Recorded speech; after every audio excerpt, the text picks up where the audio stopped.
Islamic Urdu Beta. Like, share, comment, subscribe. اعوذ باللہ من الشیطان الرجیم بسم اللہ الرحمن الرحیم وانفقوا فی سبیل اللہ ولا تلقوا بایدیکم الی التہلکہ واحسنوا ان اللہ یحب المحسنین۔ ترجمہ: اور تم لوگ اللہ تعالیٰ کے راستے میں خرچ کیا کرو اور اپنے آپ کو اپنے ہاتھوں تباہی میں نہ ڈالو، اور خرچ وغیرہ کو اچھی طرح کیا کرو، بے شک حق تعالی محبوب رکھتے ہیں اچھی طرح کام کرنے والوں کو۔ فائدہ: حضرت حذیفہ رضی اللہ عنہ فرماتے ہیں کہ اپنے آپ کو ہلاکت میں نہ ڈالو، یہ فقر کے ڈر سے اللہ تعالیٰ کے راستے میں خرچ کا چھوڑ دینا ہے۔ حضرت ابن عباس رضی اللہ عنہما فرماتے ہیں کہ ہلاکت میں ڈالنا یہ نہیں ہے کہ آدمی اللہ تعالیٰ کے راستے میں قتل ہو جائے، بلکہ یہ کہ اللہ تعالیٰ کے راستے میں خرچ کرنے سے رک جانا ہے۔ حضرت ضحاک بن جبیر علیہ الرحمہ فرماتے ہیں کہ انصار اللہ تعالیٰ کے راستے میں خرچ کیا کرتے تھے اور صدقہ کیا کرتے تھے۔ ایک سال قحط ہو گیا، ان کے خیالات برے ہو گئے اور اللہ تعالیٰ کے راستے میں خرچ کرنا چھوڑ دیا۔ اس پر یہ آیت نازل ہوئی۔ حضرت اسلم علیہ الرحمہ کہتے ہیں کہ ہم قسطنطنیہ کی جنگ میں شریک تھے۔ کفار کی بہت بڑی جماعت مقابلے پر آ گئی۔ مسلمانوں میں سے ایک شخص تلوار لے کر ان کی صف میں گھس گیا۔ دوسرے مسلمانوں نے شور کیا کہ اپنے آپ کو ہلاکت میں ڈال دیا۔ حضرت ابو ایوب انصاری رضی اللہ عنہ بھی اس جنگ میں شریک تھے۔ وہ کھڑے ہوئے اور ارشاد فرمایا کہ یہ اپنے آپ کو ہلاکت میں ڈالنا نہیں ہے، تم اس آیت شریفہ کا یہ مطلب بتاتے ہو؟ یہ آیت تو ہمارے بارے میں نازل ہوئی۔ بات یہ ہوئی کہ جب اسلام کو فروغ ہونے لگا اور دین کے مددگار بہت سے پیدا ہو گئے تو ہماری یعنی انصار کی چپکے یہ رائے ہوئی کہ اب اللہ جل شانہ نے اسلام کو غلبہ تو عطا فرما ہی دیا اور لوگوں میں دین کے مددگار بہت سے پیدا ہو گئے، ہمارے اموال، کھیتیاں وغیرہ عرصے سے خبر گیری پوری نہ ہو سکنے کی وجہ سے برباد ہو رہی ہے، ہم ان کی خبر گیری اور اصلاح کر لیں۔ اس پر یہ آیت شریفہ نازل ہوئی اور ہلاکت میں اپنے کو ڈالنا، اپنے اموال کی اصلاح میں مشغول ہو جانا اور اللہ کے راستے میں جھگڑنے کو چھوڑ دینا ہے۔ بسم اللہ الرحمن الرحیم وَيَسْأَلُونَكَ مَاذَا يُنْفِقُونَ قُلِ الْعَفْوَ۔ ترجمہ: لوگ آپ سے یہ پوچھتے ہیں کہ خیرات میں کتنا خرچ کریں، آپ فرما دیجئے کہ جتنا ضرورت سے زائد ہو۔ فائدہ: یعنی مال تو خرچ ہی کرنے کے واسطے ہیں، جتنی اپنی ضرورت ہو اس کے موافق رکھ کر جو زیادہ ہو وہ خرچ کر دے۔ حضرت ابن عباس رضی اللہ عنہما فرماتے ہیں کہ اپنے اہل و عیال کے خرچ سے جو بچے وہ عفو ہے۔ حضرت ابو امامہ رضی اللہ عنہ حضور اکرم صلی اللہ علیہ وسلم کا ارشاد نقل کرتے ہیں کہ اے آدمی، جو تجھ سے زائد ہے اس کو تو خرچ کر دے، یہ بہتر ہے تیرے لیے، اور تو اس کو روک کر رکھے یہ تیرے لیے برا ہے، اور بقدر ضرورت پر کوئی ملامت نہیں، اور خرچ کرنے میں ان لوگوں سے ابتدا کر جو تیرے عیال میں ہیں، اور اونچا ہاتھ یعنی دینے والا ہاتھ بہتر ہے اس ہاتھ سے جو نیچے ہو یعنی لینے کے لیے پھیلا ہوا ہو۔ حضرت عطا علیہ الرحمہ سے بھی یہی نقل کیا گیا کہ عفو سے مراد ضرورت سے زائد ہے۔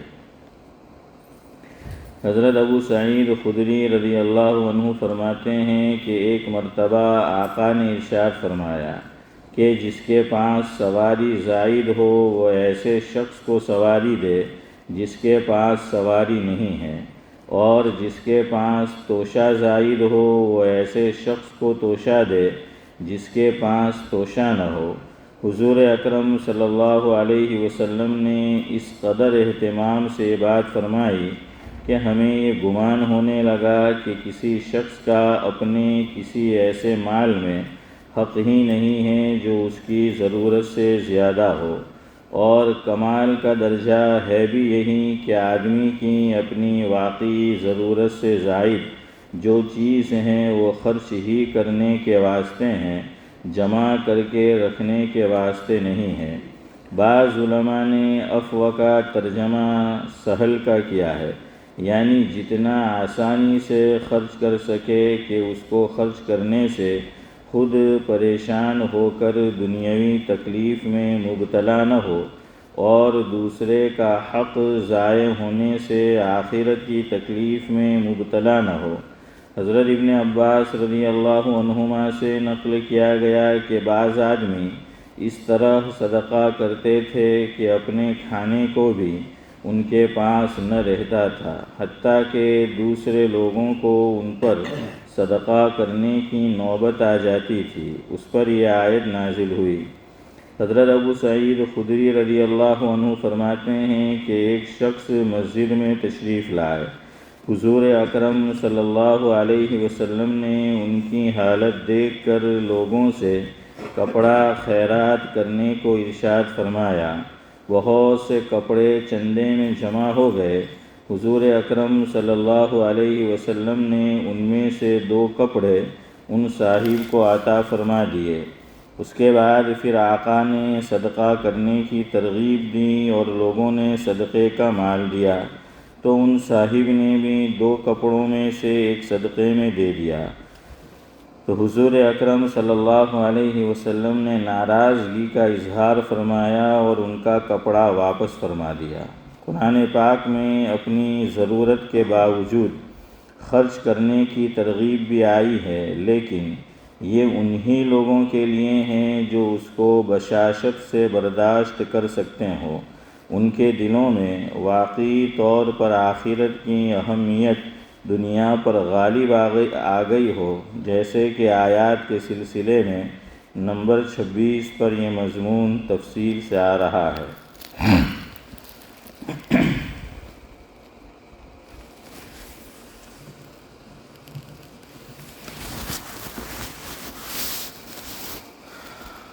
بزرگان محترم،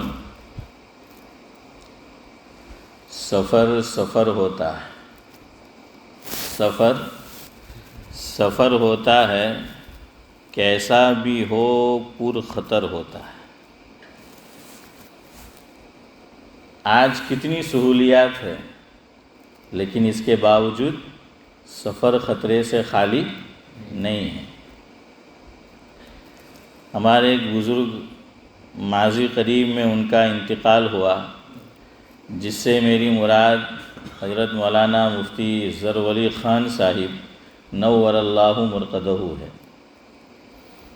تو وہ اپنا قصہ بیان کرتے ہیں، جس کا خلاصہ یہ ہے کہ میں ایک ہوائی جہاز میں پلین میں جا رہا تھا، تو ایک صاحب میرے پڑوس میں بیٹھے ہوئے تھے، یعنی ان کے ساتھ ان کی جو سیٹ تھی، تو بات چیت شروع ہوئی۔ تو وہ کہنے لگے کہ اب تو سفر بہت آسان ہو چکا ہے، تو یہ جو سفر کی سہولیات اسلام میں ہیں، تو وہ یہ کہنا چاہتے تھے کہ گویا نظر ثانی یہ ہونی چاہیے کہ اب تو بہت سی آسانیاں ہو چکی ہیں۔ حضرت فرماتے ہیں کہ اللہ کا کرنا ایسا ہوا کہ انہوں نے بات چیت کی، کچھ آگے گئے تو پائلٹ نے اعلان کیا کہ موسم خراب ہے، اور بہرحال کچھ باتیں اس نے کی۔ تو حضرت نے فرمایا کہ جو اب تک وہی آدمی کہ سفر بہت آسان ہے، بہت ایزی ہے، بہت سہولت والا ہے، اس کے گن گا رہا تھا، وہ ہاتھ پکڑ کے کہنے لگا کہ حضرت جی دعا کرو، کہ پائلٹ جو ہے وہ اعلان کر رہا ہے، پتہ نہیں آگے چل کر کیا ہو. تو شریعت دور تک دیکھتی ہے، کبھی شریعت کی کسی بات پہ اعتراض نہ کیا کرو. ہاں آپ کو کوئی بات پتہ نہیں ہے، معلوم کرنا ہے، پوچھنا ہے، وہ الگ بات ہے. لیکن آج کل ایسے لوگ پھر اپنے طور سے نئی نئی باتیں جو ہیں وہ شروع کر دیتے ہیں. یہ سفر کے اندر شریعت نے جو سہولت اور آسانی رکھی ہے یہ قیامت کی صبح تک ہے، یاد رکھو. چونکہ سفر ہوتا ہے. حضور کا ارشاد حضرت شیخ الحدیث مولانا محمد زکریا صاحب نور اللہ مرقدہ نے فضائل حج کے اندر ذکر فرمایا ہے کہ السفر قطعۃ من النار او کما قال علیہ الصلاۃ والسلام. یہ حضور کا ارشاد ہے. کیا فرمایا کہ سفر جہنم کے ٹکڑوں میں سے ایک ٹکڑا ہے. اس لیے سفر تو سفر ہی رہے گا، کیسا بھی آسان ہو جائے، کچھ ہو جائے، لیکن گھر والوں کی جدائی، گھر سے دوری، گھر پر جو آسانی اور سہولت ہوتی ہے وہ کچھ سفر میں تھوڑی ملنے والی. تو بہرحال میں یہ کہہ رہا تھا کہ سفر ہوتا ہے، کیسا بھی ہو پر خطر ہوتا ہے، خطرے سے بھرا ہوتا ہے. کون جانتا تھا کہ مرحوم جنید جمشید یہ پلین میں بیٹھ کے گئے ہیں، ہوائی جہاز میں بیٹھے ہوئے ہیں، گھر والی بھی ساتھ میں ہیں، کہ یہ ان کا آخری سفر دنیا کا ہوگا اور اسی سفر میں آخرت کا سفر شروع ہو جائے گا. کس نے جانا تھا یہ؟ کس کو پتا تھا؟ سب کچھ صحیح تھا، لیکن کب انہونی ہو جائے، کب کیا ہو جائے، کون کہہ سکتا ہے. ضیاء الحق مرحوم، اللہ اس کی قبر کو نور سے منور کرے. غلطی ہر ایک سے ہوتی ہے، ہم یہ نہیں کہتے کہ انہوں نے غلطی نہیں کی، لیکن بہرحال مرزا صاحب پاکستان کی تاریخ میں کوئی پرائم منسٹر اس کے جیسا نہیں گزرا کہ جو اسلام کو پسند کرتا ہو اور اپنے طور پر جتنا وہ اسلام کو نافذ کر سکتا تھا اس نے کیا. 100% تو کامیابی نہیں ملی، لیکن اس نے اپنے نام میں جو معنی، مفہوم، میننگ چھپا ہوا ہے، اسی طرح اس نے کچھ نہ کچھ روشنی وہ پھیلائی اسلام کی. اسی کے دور میں شروع ہوا کہ کوئی بھی کانفرنس شروع ہوتی تھی، سب سے پہلے کیا ہوتا تھا؟ قرآن کریم کی تلاوت ہوتی تھی. اور قرآن کریم سے بھی اس کو عشق تھا. حضرت مولانا مفتی محمد تقی عثمانی صاحب دامت برکاتہم العالیہ نے، حضرت کی ایک کتاب ہے، مختلف شخصیات پر مختلف مضامین حضرت نے لکھے ہیں جو چھپ چکے ہیں، جس کا نام ہے نقوش رفتگاں. اس میں ضیاء الحق مرحوم کے تعلق سے حضرت نے لکھا ہے کہ قرآن کریم سے تو محبت تھی ہی، اسے اللہ والوں سے بھی محبت تھی. اور دلیل میں یہ بات پیش کی کہ ضیاء الحق مرحوم کی اولاد کے جو نکاح ہوئے وہ بالکل سادگی کے ساتھ ہوئے. چند ایک لوگ موجود تھے اور نکاح باقاعدہ انہوں نے حاضری دی ڈاکٹر عبدالحی صاحب عارفی رحمۃ اللہ علیہ کی خدمت میں، اور ان سے نکاح پڑھوایا. اور فخر برطانیہ حضرت مولانا یوسف موطالعہ صاحب نور اللہ مرقدہ کی ایک کتاب میرے پاس ہے، اس میں حضرت نے ذکر فرمایا جس کا مفہوم یہ ہے کہ ضیاء الحق کے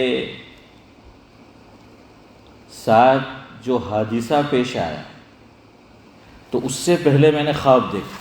حضرت نے وہ پورا ڈیٹیل سے انہوں نے خواب ذکر فرمایا، اور کہا کہ میں کیا دیکھ رہا ہوں کہ اس میں والسماء ذات البروج والیوم الموعود وشاہد ومشہود قتل اصحاب الاخدود. تو یہ بھی تلاوت کرنے والا تلاوت کر رہا ہے. یہ ضیاء الحق کے تعلق سے ہے، ابھی میں اس کی تفصیل میں نہیں جاتا، مجھے صرف ایک بات آج بتانی ہے.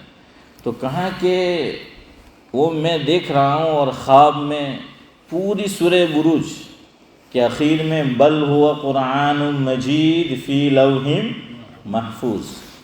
اب دیکھیے، خواب تو سب دیکھتے ہیں، لیکن ہر خواب کہے جانے کے لائق بھی نہیں ہوتے، اور تعبیر بھی ہر آدمی نہیں جانتا. لیکن اللہ تعالیٰ نے حضرت مولانا مرحوم، جن کا میں نے تذکرہ کیا، مولانا یوسف موطالعہ صاحب رحمۃ اللہ علیہ، جہاں اور کمالات اور خوبیوں سے نوازا تھا، وہیں پر وہ بہت بڑے معبر بھی تھے.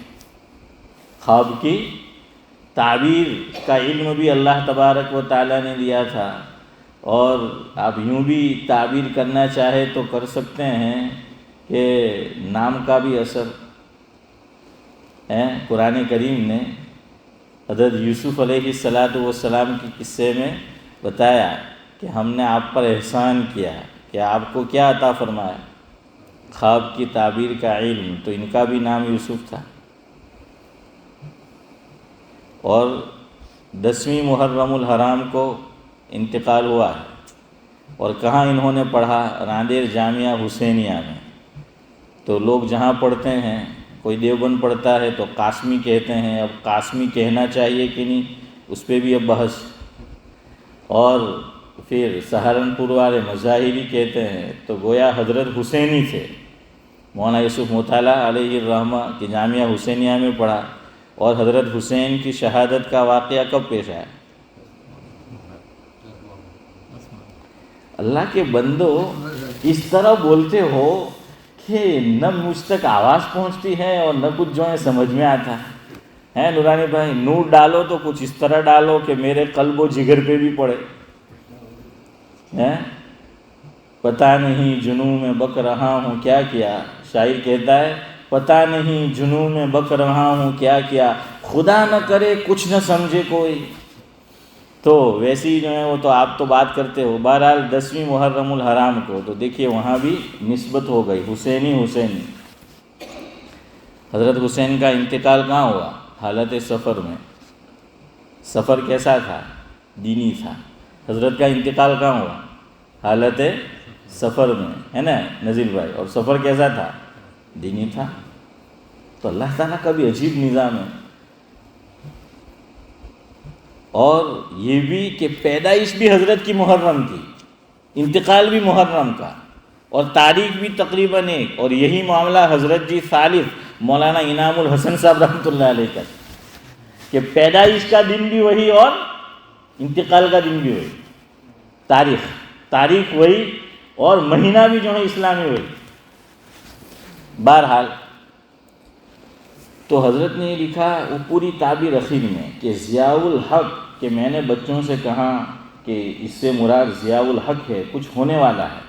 تو کہا کہ اخیر میں یہ بھی کہ بل ہوا قرآن مجید فی لوح محفوظ. آپ نے سنا ہوگا پورا طیارہ جل کر تباہ ہو گیا، لیکن ضیاء الحق مرحوم کے پاکٹ میں، جیب میں قرآن کریم تھا. چودھری صاحب وہ ویسا کا ویسا ہی رہا.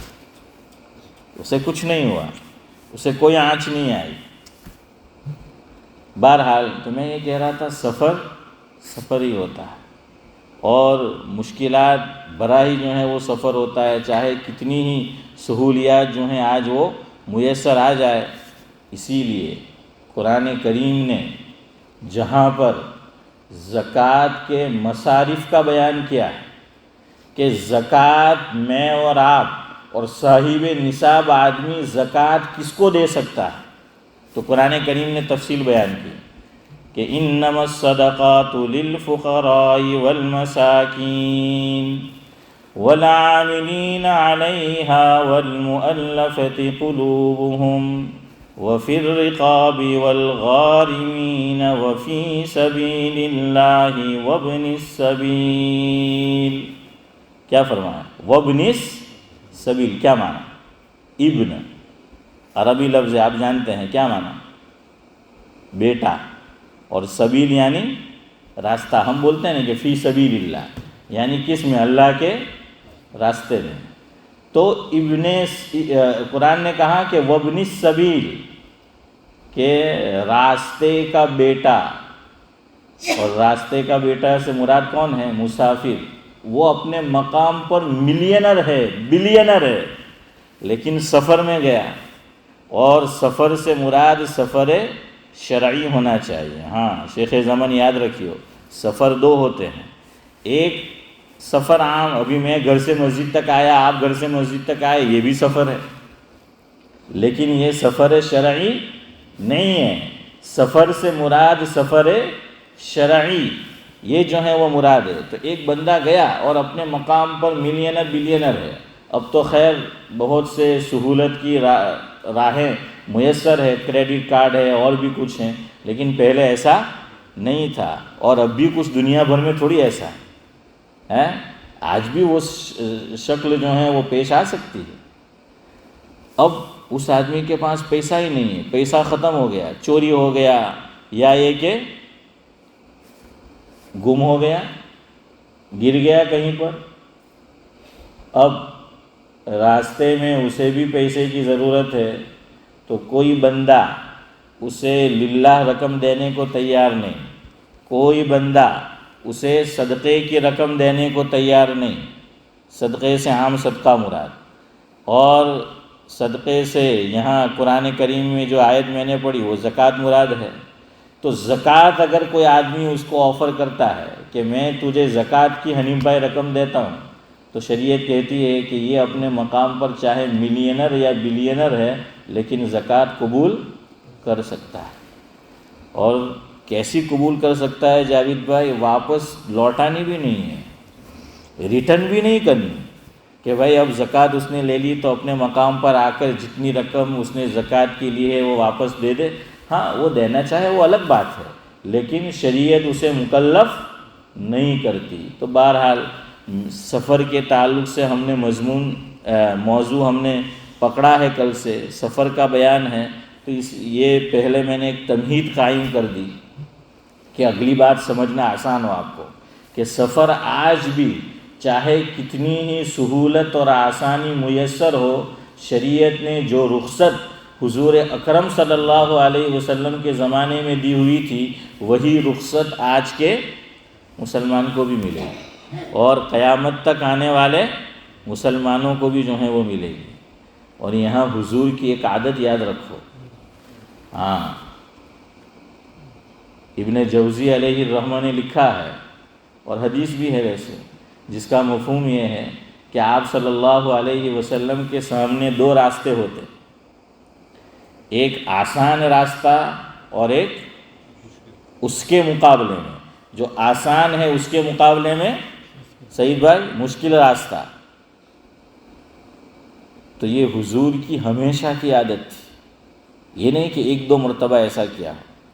حضور کی ہمیشہ کی عادت تھی کہ آسانی والے راستے کو کیا کرتے تھے؟ اختیار کرتے تھے. کیوں؟ وائی. اس کو کتاب کی اصطلاح میں کہا جاتا ہے کہ ایک راستہ رخصت کا ہے اور دوسرا راستہ عزیمت کا ہے نا اسماعیل چچا؟ آپ نے نام سنا ہوگا کہ دو ہے، ایک رخصت اور دوسری چیز ہے عزیمت. رخصت یعنی آسانی والا راستہ، اور عزیمت اس کے مقابلے میں کہ ذرا ہارڈ ہے وہ. لیکن حضور کی ہمیشہ کی عادت تھی کہ آپ صلی اللہ علیہ وسلم کے سامنے دو راستے ہوتے تو ہمیشہ کون سا راستہ اختیار کرتے؟ کون سی چیز اختیار کرتے؟ کون سا کام کرتے؟ کہ جو آسان ہوتا. وائی کیوں؟ ابن جوزی علیہ الرحمہ نے یہ لکھا، جس کا مفہوم یہ ہے کہ اسی میں عبدیت زیادہ ہے، کہ اللہ کو یہ نہیں دکھایا کہ میں یہ کر سکتا ہوں، مجھ میں یہ سکت ہے، مجھ میں یہ قوت ہے، مجھ میں یہ طاقت ہے. نہیں اللہ، تو نے جو ہے جب رخصت رکھی ہے، تو نے دو راستے جو ہیں وہ میرے سامنے رکھ کے مجھے بتایا، تو میں تو آسانی والا راستہ جو ہے وہ اختیار کروں گا. یہی وہ راز ہے۔ یہاں آپ کو امام ابو حنیفہ علیہ الرحمہ کی فقاہت اور حضرت امام ابو حنیفہ رحمۃ اللہ علیہ کی بصیرت، دور رس نگاہ، اس کو آپ مان جاؤ گے۔ امام شافعی رحمۃ اللہ علیہ وہ بھی ہمارے سر کے تاج ہے، تمام ائمہ اربعہ جو ہیں وہ ہمارے سروں کے تاج ہے، لیکن امام شافعی علیہ الرحمہ کے یہاں شیخ زمن سفر کے اندر رخصت پہ عمل کرنا واجب نہیں ہے۔ پتہ ہے نا آپ کو؟ ہاں کچھ نہیں بول رہے ہیں، کیوں کیسے بولے؟ کچھ میں میڈم ڈھوسا میں تھوڑی ہوں، معلوم ہی نہیں ہے۔ اچھا، تو بہرحال حضرت کے یہاں ایسا نہیں ہے۔ امام شافعی رحمۃ اللہ علیہ فرماتے ہیں کوئی بات نہیں، چاہے آپ رخصت پہ عمل کرو، چاہے آپ عزیمت پہ عمل کرو، لیکن حضرت امام ابو حنیفہ رحمۃ اللہ علیہ، ہاں یہ وہ دررس نگاہ ہے، یہ وہ فقاہت ہے، یہ وہ بصیرت ہے، یہ وہ نقطہ ہے جو انہوں نے پکڑا ہے کہ ہم نے حضور کی سیرت میں دیکھا تو حضور نے ہمیشہ کس پہ عمل کیا؟ آسانی پہ۔ دو اور مثال دوں، ابھی حج کے زمانے گئے، دو مثال خالی دے دوں، وقت ہو رہا ہے۔ حضور کی عادت شریفہ تہجد پڑھنے کی ہے نا، 15ویں پارے میں ہے کہ وَمِنَ اللَّيْلِ فَتَهَجَّدْ بِهِ نَافِلَةً لَكَ عَسَىٰ أَن يَبْعَثَكَ رَبُّكَ مَقَامًا مَحْمُودًا، کہ تم تہجد کی پابندی کیا کرو، من جملہ اور کام جو کرنے ہیں کہ جو مقام محمود تک پہنچائے گا، اس میں ایک کام، ایک عمل یہ تہجد کی پابندی ہے۔ تو حضور ہمیشہ تہجد پڑھتے تھے سال بھر۔ ہاں کبھی ایسا ہوا ہے کہ نہیں پڑھ پائے کسی وجہ سے، لیکن جان بوجھ کر نہیں، کسی وجہ سے نہیں پڑھ پائے، تو دن میں حضور نے پھر کیا کیا ہے؟ ویسے معمول تھا زیادہ سے زیادہ 8 رکعت پڑھنے کا، اس سے زیادہ تہجد کی رکعت نہیں ہے۔ وہ جو 11 رکعتیں پڑھنے کی روایت آتی ہے تو اس میں 3 وتر بھی شامل ہیں۔ 8 میں 3 کو شامل کرو تو کتنے بن جاتے؟ 11 بن جاتے ہیں نا۔ ہاں تو حضور ذرا زائد پڑھتے تھے، 12 رکعت پڑھتے تھے۔ کیوں؟ اصل وقت جو پڑھنے کا تھا وہ چلا گیا، تو اب اس کی کیا ہو جائے؟ تلافی ہو جائے۔ تو اس کے لیے 8 کی جگہ کتنی پڑھ لی؟ 12 جو ہے وہ پڑھ لی، کچھ رکعت جو ہے وہ زائد پڑھ لی۔ یہ تو جان بوجھ کے تہجد نہیں چھوڑا، لیکن سیرت طیبہ میں علماء نے یہ لکھا ہے کہ ایک موقع ایسا بھی آیا ہے کہ جہاں حضور نے جان بوجھ کر تہجد نہیں پڑھا، جان بوجھ کر، اور وہ حجۃ الوداع کے موقع پر ہے۔ اور کہاں نہیں پڑھا کہ حضور نے نبوت کے بعد ایک حج کیا ہے، اور جب حضور چلے ہیں عرفات سے مزدلفہ کی طرف، اشرف بھائی، تو عرفات سے مزدلفہ چلے، مزدلفہ میں ہم عرفات میں حاجی مغرب نہیں پڑھتا، وہ کہاں جاتا ہے؟ مزدلفہ جاتا ہے، اور مزدلفہ میں مغرب اور عشاء دونوں ساتھ میں، جمع بینس صلاتین وہ جو ہیں وہ پڑھتا ہے۔ اب حج کا سفر تھکا دینے والا، اور حضور کے زمانے میں بھی ایسا ہی تھا، تو حضور سب کی رعایت رکھتے تھے۔ امیر جو ہوتا ہے نا، ہاں اس کو اپنے آپ پہ نگاہ نہیں ڈالنی فقط، بلکہ ساتھ میں جن ساتھیوں کو لے کر جا رہے ہیں ان کو بھی دیکھنا ہے، ورنہ کچھ لوگ ہوں گے کہ بغیر کہے امیر صاحب ایسا کر رہے ہیں تو وہ دیکھا دیکھی کرنے کی کوشش کریں گے۔ تو اس لیے حضور کی سیرت میں یہ سب چیزیں بھی سیکھنے کی ہے، ہم سرسری طور پہ پڑھ کے گزر جاتے ہیں۔ اس لیے ہمارے ایک بزرگ حضرت مولانا خلیل الرحمن سجاد نعمانی صاحب دامت برکاتہم العالیہ سے میں نے سنا، خود حضرت نے فرمایا مفہوم یہ ہے کہ سیرت طیبہ پڑھو تو ہر سطر پہ، اور ہو سکے تو ہر جملے پہ اعتکاف کرو۔ کیا فرمایا؟ اعتکاف کرو۔ اعتکاف کا کیا مطلب؟ ٹھہرو، یعنی سمجھنے کی کوشش کرو کہ میں نے یہ سیرت کا یہ باب شروع کیا، یہ جو میں پڑھ رہا ہوں اس میں سے کیا نصیحت حاصل ہو سکتی ہے، اس میں سے میں کیا عبرت پکڑ سکتا ہوں، اس سے میں کون سا سبق لے سکتا ہوں، سرسری طور پہ پڑھتے ہوئے مت گزر جاؤ۔ تو فرمایا کہ اس سے بھی آپ کو پتہ چلے گا کہ کیا کیا چیزیں اس سے سمجھنے کی ہے۔ تو حضور نے یہ رعایت کی امتیوں کی، اور قیامت تک جو حاجی آئیں گے ان کے لیے اپنا خود کا ایک ایگزامپل سیٹ کر دیا۔ اور حضور نے تہجد نہیں پڑھی ہے، کیوں؟ تھکے ہوئے بھی تھے، اور ابھی حج کا سفر جاری تھا۔ تو یہ یہاں علماء لکھتے ہیں جان بوجھ کے حضور نے نہیں پڑھی ہے۔ جب حضور نے نہیں پڑھی تو صحابہ نے دیکھا تو انہوں نے بھی نہیں پڑھی، انہوں نے بھی جو ہے وہ آرام کر لیا۔ جب میں حج کو گیا اللہ کی توفیق سے 2010 میں، تو ہمارے گروپ میں ایک بڑے عالم تھے، تو انہوں نے ہمیں یہ نصیحت کی کہ بھائیو سنو، آج کی رات میں ہم سب بیدار ہے، تہجد پڑھنا چاہے پڑھ سکتے ہیں، لیکن یہ وہ نائٹ ہے، یہ وہ شب ہے، یہ وہ رات ہے، اور آج حضور کا ایک ایسا عمل ہے، آج کی رات میں تہجد نہ پڑھنا یہ بھی سنت ہے۔ آج کی رات میں تہجد نہ پڑھنا یہ بھی سنت ہے۔ ویسے حضور کے لیے تہجد سنت نہیں، بلکہ علماء لکھتے ہیں کہ کیا تھی؟ واجب تھی۔ واجب عملاً فرضی ہوتا ہے، عملاً واجب وہ فرضی ہوتا ہے، حضور کے لیے جو ہے وہ تھا دوسرا موقع۔ پھر بات ختم کرتا ہوں۔ عرفہ، اس دن کے روزے کی کتنی فضیلت ہے۔ حضور نے باقاعدہ، مسلم شریف میں ہے، ابن ماجہ میں ہے کہ روزہ رکھو، فضیلت بتائی، لیکن جب حضور حج میں گئے ہیں روزہ نہیں رکھا۔ یہاں بھی صحابہ کا خیال، حاجیوں کا خیال، امتیوں کا خیال، اور حضور کو تو اللہ نے طاقت دے رکھی۔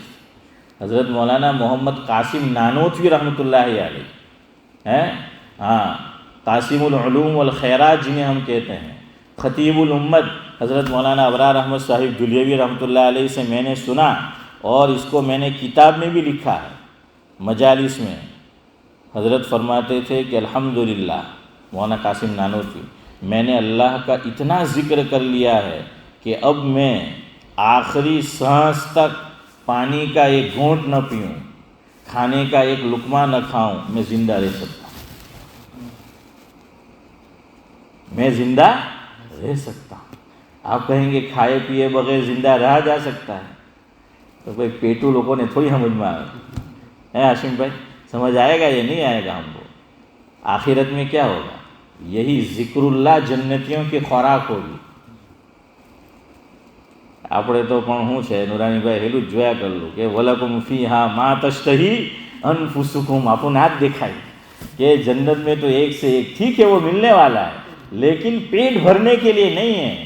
جیسے کوئی مہمان آتا ہے تو کھانے سے پہلے کیا رکھتے ہیں ہم اس کو؟ فواکہ بولتے ہیں۔ کیا بولتے ہیں؟ کچھ پھل فروٹ رکھ دیے، کچھ میٹھی چیز رکھ دی ہم نے، تو اس کو کیا بولتے ہیں؟ فواکہ۔ تو جنت میں یہ وہ چیز ہے۔ باقی اصل خوراک کیا ہے؟ ہر سانس کے ساتھ وہ ذکر اللہ ہوگا، یہی جو ہے وہ ہے۔ تو جب مولانا قاسم نانوتوی ایک ادنا امتی ہے، ایک عام امتی ہے، ٹھیک ہے اللہ نے ہمارے مقابلے میں اور اوروں کے مقابلے میں ایک مرتبہ و درجہ دیا تھا، جب وہ رہ سکتے ہیں بھوکے پیاسے، تو کیا حضور عرفہ میں ایک دن بھوکے پیاسے نہیں رہ سکتے؟ ارے جواب دو، رہ سکتے تھے نا۔ لیکن یہی کہ آسانی کو اختیار کرتے تھے، اس میں عبدیت ہے۔ اور قیامت تک جو حاجی آئیں گے، آج بھی عرفہ کے اندر آپ جا کے دیکھو حاجی پریشان ہوتا ہے، ہاں بظاہر کچھ نہ کچھ تکلیف ہوتی ہے، لیکن حضور، اب بہت سے لوگ ہو سکتا تھا حضور کی اتباع میں روزہ رکھ لیتے، لیکن حضور نے روزہ نہیں رکھا۔ اور صرف یہ نہیں کہ نہیں رکھا اور خاص لوگوں کو پتہ تھا، بلکہ روایت میں آتا ہے کہ باقاعدہ حضور صلی اللہ علیہ وسلم نے دودھ کا پیالہ منگوایا۔ کیا منگوایا؟ دودھ کا پیالہ منگوایا، اور دودھ کا پیالہ منگوا کر سب کے سامنے حضور نے کیا کیا؟ دودھ کو پیا ہے۔ اس لیے دیکھو، عوام چاہے کچھ سمجھے، ہم میں سے آج کل بہت سے لوگ بیچارے بزرگی کا دعویٰ ہے یا یہ کہ اپنے آپ کو کچھ سمجھتے ہیں، وہ کبھی ان بڑے دنوں میں نفلی روزہ نہیں رکھتے. 15મી શાબાનના બહુ લોકો અઝાન થાય ત્યાં સુધી અંદર આવે જ નહીં.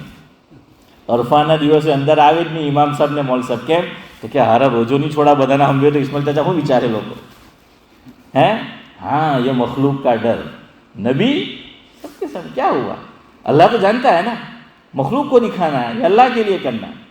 تو عرفہ کے دن حضور نے روزہ نہیں رکھا ہے. بہرحال تو سفر ہوتا ہے، کیسا بھی ہو پر خطر ہوتا ہے.